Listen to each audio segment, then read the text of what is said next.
Thank you for staying.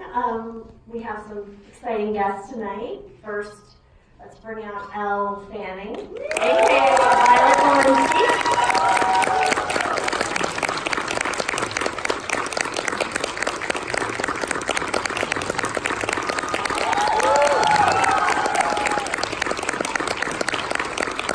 We also have producer Fred Berger.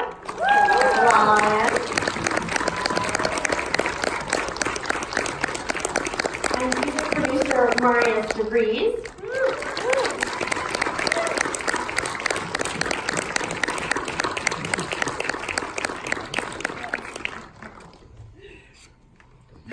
Thank you guys for I see someone I know in the audience, yes, for years. My tutor for Check. Hi, Heather.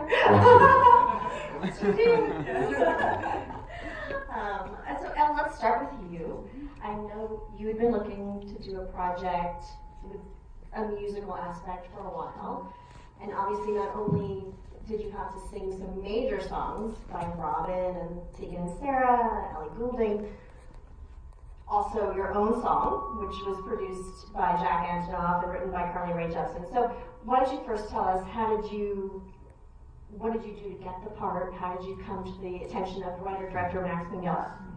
Well, I had to prove myself. I was not on the radar of Fred or Max or anyone to be Violet in this movie at all. I saw, luckily there was like a press release that had come out that Max had been writing this story and was going to direct it. And it was about a girl who, tries out for a singing competition and who was around my age. And I was like, what is this? Why don't I know about this movie? And luckily that came out because I kind of hunted them down and asked, can I please see the script? And they were looking at girls who could speak Polish and mainly were in Poland and were also singers, like known singers, which I am not. Right. So I had to prove myself in a way. I had a meeting with Max and we saw the movie in the same way, like completely had the same vision of it.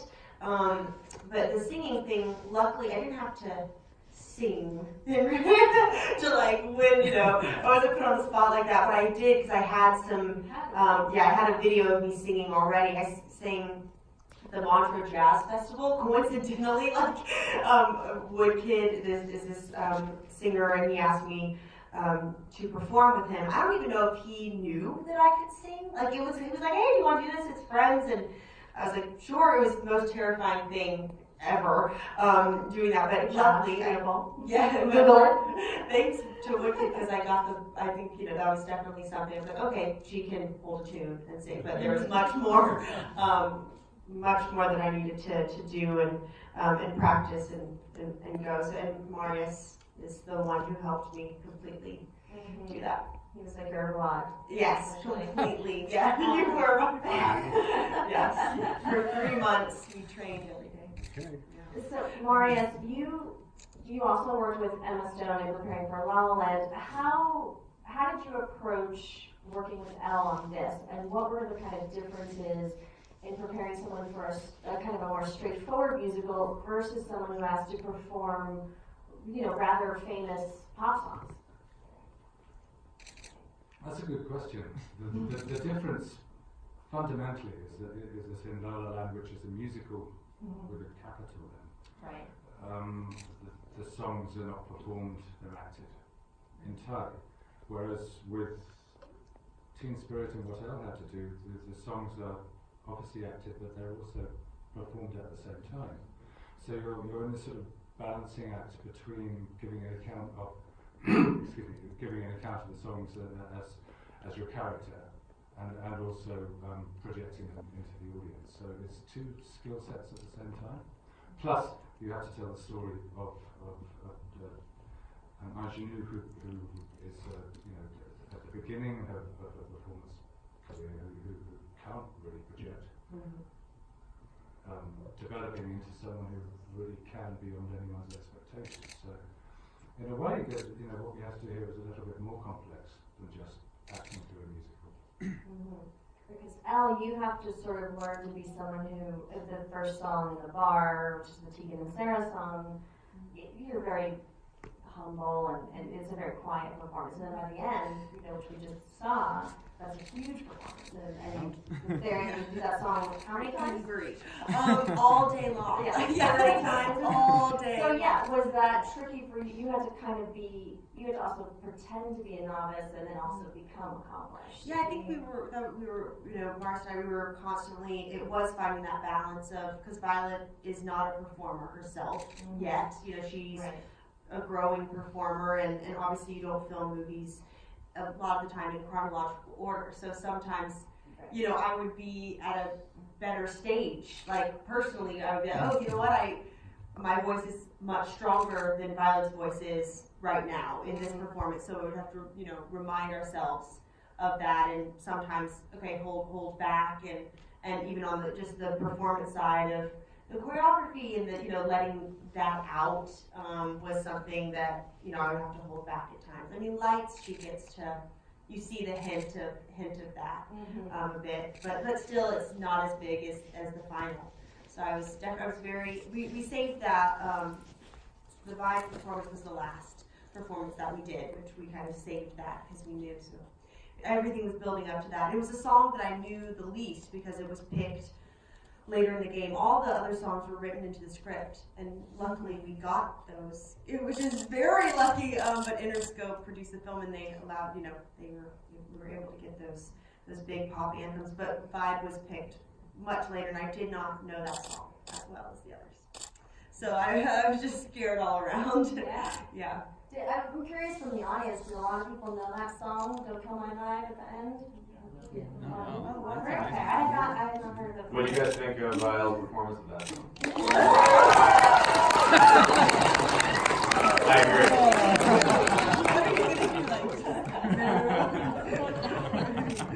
Who didn't love it? Now, for Madison's story, this has been a long time. He's been trying to make this, I think, close to 10 years, I think. But Fred, post La La Land, we've seen a few movies about pop singers. I mean, obviously, A Star Is Born, also Vox Lux, Natalie Portman. Do you think that in the wake of La La Land, there's been a bigger appetite for movies that have a musical or music component? Well, when we were making La La Land, we were acutely aware that because there hadn't been original musicals in like 60 years prior, that we had the opportunity to kill it forever and make sure that they never happened again. And we thought, and most people actually thought we were going to do that, which is why they all passed on it. Yeah, we were close. Thankfully, Mary saved it. But I don't think we can take all the credit for it. I think what you see in Greatest Showman, Bohemian Rhapsody, A Star Is Born, and then this crop of Fox Light for Smell, just a great group of music-driven movies that are all completely distinct and satisfying in different ways, and have soundtracks that make you feel a bigger emotionality and a reason to go to the movie theater and see it on a big screen, because the way in which those different sort of musical identities interact with images makes you feel a bigger movie-going roller coaster than you get from a pure drama. And so I think we just made a bet on that early because, frankly, like the biggest shows on TV are The Voice and all American Idol and So Anything You Can Dance, and we just perceived that why were they so huge in one format, one medium, and people were kind of ignoring them in film at a time when you have so many options on TV, so many reasons not to go to the movie theater and come here to the Arclight. Like, I think music actually gives you a great excuse to sort of feel and share that experience with other people. And one big difference with La La Land, one of the fun things is spending so much time in Marius' studio in that process was just a joy. It's so much harder to make a music-driven movie because you have to do music, dance, mock-ups. It's like producing 3 or 4 movies all at the same time. But when you're in that bubble, just like dancing around with it, like he still looks younger than me, and he did Moulin Rouge and just finished Cats, and it's like so much more experience and has this childlike energy because it's so much fun to be around music all day. And the shoot days when you were singing was like, it didn't feel like work. And so we just wanted to come back and do something different. It's so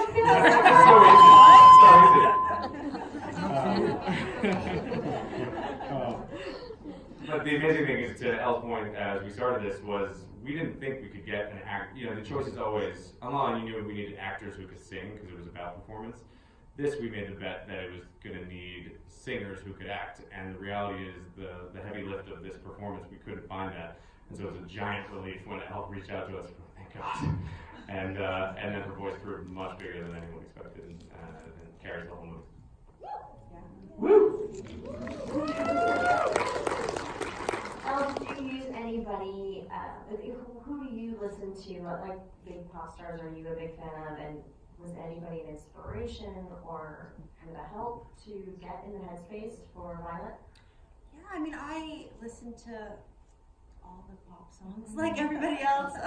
I tried to watch, I watched the Katy Perry music documentary, and I watched a lot of, just Ariana Grande performing and Katy Perry performing and Taylor Swift performing, like the kind of polished pop princesses that you think of, that, because I wanted to watch, what Violet would be watching and who she would try to emulate. And I was thinking like Dua Lipa as someone who was kind of on the rise while we were filming New Rules that had just come out. So, and we were like, whoa, this girl has a very similar story to Violet's, and kind of the vibe of her is very similar. So she was someone that was kind of it in my head. It was all very particular because it's like finding Violet's voice, her speaking voice, which is not how I speak, but in her song voice, does she sing in an English accent? Does she, what? But a lot of those singers, you listen to them and you can't tell where they're from. So it was a whole kind of, we were trying to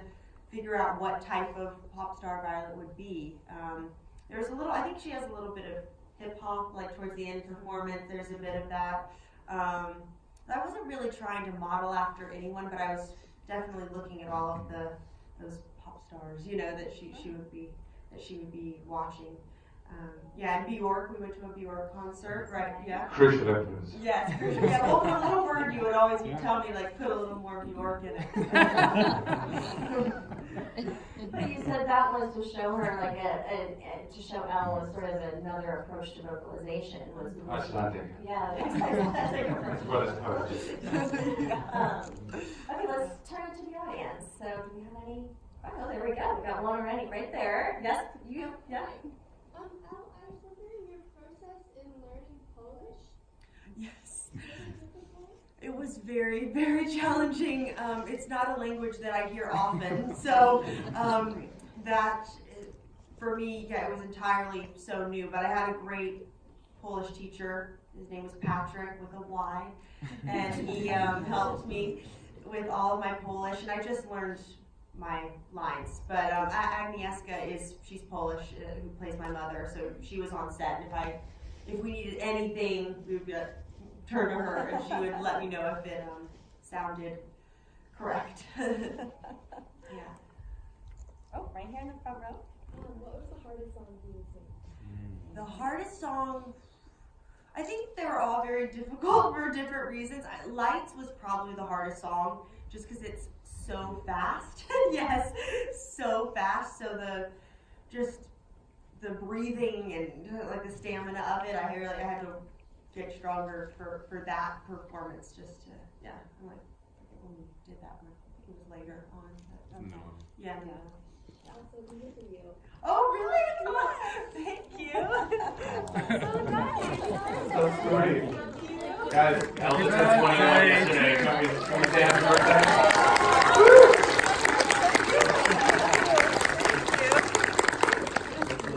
Oh, that's so nice. Okay, more questions. Okay, we have another one right here in the front row again. Hi. So some people say that this movie is like a more optimistic version of The Neon Demon. I'm like, yeah, it's a lot happier. I get eaten in the end.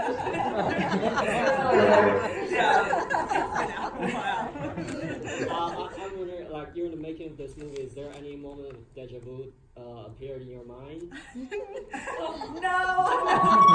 Oh my gosh. That's me working. Yes. No, I mean, I think that it's like the rise. That story is it's a story that gives the rise to stardom of it, is something that is going to always be told. Like, people love that story, even if it's, there's so many different twists on it, which is nice. So it is very like a cinematic story that can be hopeful or not hopeful, I guess. But no, I didn't feel similar. No. Okay, more questions? Okay, I'll do you right there in the 7th row. Yes. Do you have someone in mind when you were singing those words, "You don't belong here"? You don't belong here. Like vibe. Don't kill my vibe. Like the final performance. Yeah.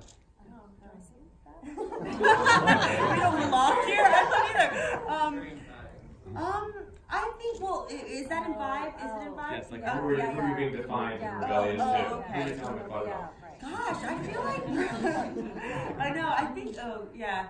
I think that for Violet, it was also just as me for that performance. Just that whole day, I needed that performance because I think there's a lot of tension in Violet throughout the whole film that she's carrying, and then I started to kind of take that on as Elle, and I felt this tension, and that performance I was so scared to do. We hadn't really rehearsed it, and I sent Max like a panic text before filming that, and I was like, it was on a Friday, and I was like, we were shooting on a Monday, and we hadn't rehearsed it at all, and I was freaking out, so we got together on Sunday and kind of ran through it with all the technical bits and things. But it is a very angry performance. I think that for Violet, she is doing it. I think it's all for herself. I don't think that she cares if an audience is watching her or not. I mean, you as an actress, like, was there a muse or someone you were focusing on personally to get there in your performance? Oh, no, not necessarily. Yeah. So I know. An actor. Okay. Oh, you suddenly raising your hand right there. Do you write or make your own music or want to? No, I don't write any music or anything. I don't know. It's definitely this whole process in this movie has definitely opened up a kind of door of possibility that I always dreamed of when I was little, performing and getting that, and I really did, but now it's like, oh, this kind of opened up that possibility to it. So I don't know. I had a great time working. I got to work with Jack Antonoff in his studio, and just seeing how he worked and how he writes these huge pop songs like that, like so quickly. You're like, wow, they're so catchy, and so I don't know if I'm gifted in that way, but I would definitely love to explore the music world more. I would definitely be open to that. Yeah. Congratulations for your performance. Thank I love you. it. I think you bring the audience with you till the end, and the cinematography is amazing. Yeah. My question is, I love the rapport with Vlad. Can you share more stories, like how did you get him, and everything? Well, the movie was, Max wrote the movie for Zlatko, the actor. So he was always like the dream Vlad. And he's just, as a actor and as a man, he's just the most lovable person. So it was very, very real, that relationship. But I love the mentor relationship, because the movie is like, it is a fairy tale, and he's like the fairy godfather in the film, and he really is. And then it's like, also, you're sometimes watching, you're like, oh, is he even real? Like, he kind of just disappeared. But I think like mentors like that in your life, sometimes they're there when you really need them at that moment, and then they then they disappear sometimes. It's very real to me. Did you feel like you learned anything about being a pop star that you hadn't considered going in, even though you've had a long career yourself in acting? But was that, was there anything different to it that gave you kind of a new respect? Yes. I think the analyzation. I'm not as an actor. I think a lot of actors, we don't analyze our work. I don't watch scenes back that I do and analyze that. And Marius would make me listen to myself every time I recorded the songs, and also you would video me singing the songs every time at the apartment for 3 months, and to see the progression of that, and but to make me be so technical with it and make me analyze myself was something that I had to get used to. I was like, I wasn't used to that at all, but it helped. It really helped in that. Yeah, but I mean, also I can't imagine. I was just thinking, like, how did they go on tour and do that? I don't understand. Yeah, like that's really huge. Like, it's amazing. In like 5 or 6 months. Exactly. Okay, do we have any other questions? Okay, back there. Oh, sorry, blonde guy. You're in shadow. Blonde hair, yeah. Question for Elle. Oh. I would. How do you get yourself into the circumstance for the really dramatic scenes, for example, like when you didn't think you got through the first round? Mm-hmm. How do you get yourself there emotionally? Gosh, no, that's, I mean, something that, I don't know, there's kind of a mysterious element to that, which even myself were for, you know, heavy scenes that are emotional in that way. You kind of, you're really living it. Like during that period of time while you're filming the movie, it's just, you're so there, and you're like, okay, you know, next week we're doing these scenes and those scenes, and you have to kind of imagine the scenes. I imagine them play out in my head the way that I would want them to play out perfectly. Like I do that over and over again. And so then, because for scenes like that, and for just all kind of scenes in general, like you show up to the set and it will be completely not what you imagined, and things will be thrown at you that are so like, oh, I didn't know this was gonna happen. It's like, and you know, things on set go wrong a lot. Like especially our film is a very small. It looks so huge on the screen, but it was a very small film that was shot like very quickly, and not a lot of money, and so things are always kind of thrown at you. So I try to, in a way, I try to imagine the scene how I would want it to perfectly be, so then you can go on set and everything can be ruined. But you have that, but you have the base of it. Did you amp yourself up for the Vlad fight in the hallway? Like when you have to get to that I thing? think you do have to. You do. You go into just a mode. Like it's a hard. I don't know. But you do. It's like you just kind of go into a mode and don't talk to anybody. I just wonder how excited you were after that. We had so much fun this morning, just yelled at each other. Yes. Yeah, then you get a real adrenaline rush after things. It's a real cleanse after things. Yes. I think that's all we have time for. Is that right? Do we have time? Okay, I'm sorry. That's all we have time for. Thank you guys so Thank you guys much. very much.